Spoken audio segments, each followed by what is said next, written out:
तिब्बत में स्थित कैलाश पर्वत को भगवान शिव का घर माना जाता है। शिव जी के इस निवास स्थल से जुड़े अनेक रहस्य हैं जिन्हें आज तक कोई नहीं जान पाया। ये पर्वत दुनिया का सबसे पवित्र पर्वत है। स्थानीय लोगों के मुताबिक कैलाश पर्वत के आसपास डमरू और ओम की आवाजें भी सुनाई देती हैं। यहाँ आने वाले दर्शनार्थी और पर्यटक भी ये आवाजें सुनते हैं। ये आवाजें कहाँ से आती हैं अभी तक इसका कुछ पता नहीं चल पाया है। हालांकि साइंटिस्ट का मानना है कि पहाड़ पर मौजूद बर्फ से हवा के टकराने और बर्फ के गिरने से ये ध्वनि उत्पन्न होती है। आज के इस वीडियो में हम आपको कैलाश पर्वत के कुछ सबसे चौंकाने वाले रहस्य बताएंगे जिन्हें जानकर आप भी यकीन नहीं कर पाएंगे। जैसे कि कैलाश पर्वत को जब सैटेलाइट से देखा गया तो ऐसा क्या दिखा जिसने पूरी दुनिया को हैरान कर दिया। और आखिर क्यों कोई भी इंसान कैलाश पर्वत पर चढ़ने में असफल होता है। आखिर उनके साथ वहाँ ऐसा क्या होता है कि हर कोई बीच से ही वापस लौट आता है। क्यों हेलीकॉप्टर या हवाई जहाज भी कैलाश की चोटी तक नहीं पहुँच पाते। क्योंकि चीन ने एक बार जब हेलीकॉप्टर से कैलाश तक पहुँचने की कोशिश की तो उनके साथ कुछ ऐसा हुआ कि चीन पूरी तरह से डर गया और उसने फिर कभी वहाँ जाने की नहीं सोची। तो चलिए वीडियो को शुरू करते हैं। हिंदू मान्यताओं के अनुसार भगवान शिव आज भी कैलाश पर्वत पर अपने परिवार के साथ निवास करते हैं। उनके साथ कई देवी देवताओं ऋषि मुनियों का भी ये निवास स्थान है। यहाँ कोई आम इंसान नहीं जा सकता।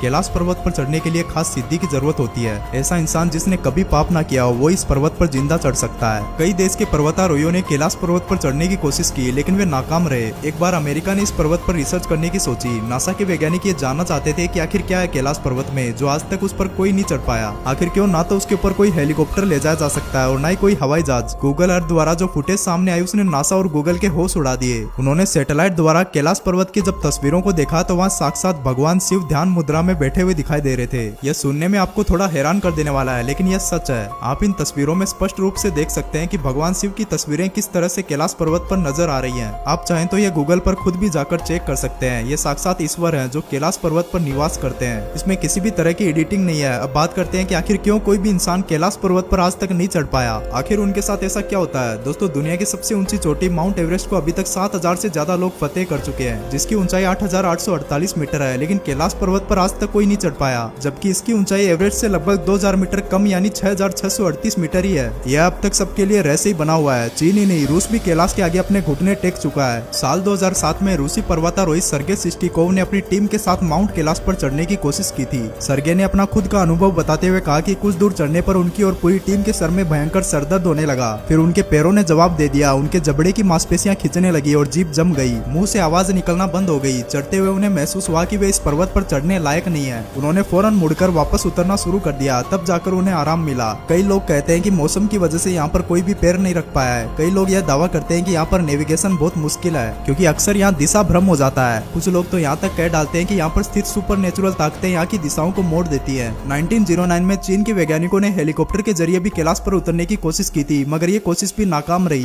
चीनी मीडिया रिपोर्ट्स के मुताबिक शुरुआत में साइंटिस्ट को कैलाश के बेहद मनमोहक व सुंदर नजारे देखने को मिले मगर जैसे जैसे वो ऊंचाई की ओर बढ़ते गए उनका सामना ऐसे खतरों से हुआ जिन्होंने उनकी रूह कंपा दी। कहते हैं कि कुछ ऊंचाई पर हेलीकॉप्टर के पहुंचते ही कैलाश पर मौसम में अचानक बदलाव होने लगा और भयानक बर्फबारी के बीच हिमस्खलन होते दिखाई देने लगे। साइंटिस्ट के मुताबिक ये इतने भयानक थे जिनके कारण बर्फ के बड़े बड़े टुकड़े अपने रास्ते में आने वाली हर चीज को तबाह करते जा रहे थे। बादलों के बीच भयानक बर्फबारी लगातार हो रही थी और जबरदस्त बिजली भी चमक रही थी। इससे हेलीकॉप्टर को कंट्रोल करने में काफी दिक्कत आ रही थी। ऊंचाई बढ़ने के साथ ही वातावरण में ऑक्सीजन लेवल भी कम होता गया जिसके कारण हेलीकॉप्टर के इंजन अपनी पूरी क्षमता के साथ काम नहीं कर पा रहे थे जिसके चलते उन्हें भयानक दिशा भ्रम का आभास होने लगा। उन्हें सारे रास्ते एक और जाते हुए दिखाई देने लगे। जैसे जैसे वे उस पर्वत की ओर बढ़ने लगे जिस पर आज तक कोई नहीं जा सका तो उनका दिल तेजी से धड़कने लगा और कमजोरी महसूस होने लगी। साइंटिस्ट के मुताबिक उन्हें डर लगने लगा और वापस जाने के ख्याल मन में आने लगे। हालांकि इसके बावजूद वो किसी तरह से ऊपर बढ़ते रहे। कुछ और ऊंचाई पर पहुंचे ही थे कि बर्फीली हवाओं के बीच उनके हेलीकॉप्टर में खतरे का अलार्म बजने लगा। हेलीकॉप्टर के नेविगेशन ने ठीक से काम करना भी बंद कर दिया था। साथ ही फ्यूल की मात्रा बताने वाले उपकरण ने भी काम करना बंद कर दिया था। इसके बाद उन्हें तुरंत ही अपना मिशन बीच में छोड़कर वापस बेस कैंप में आना पड़ा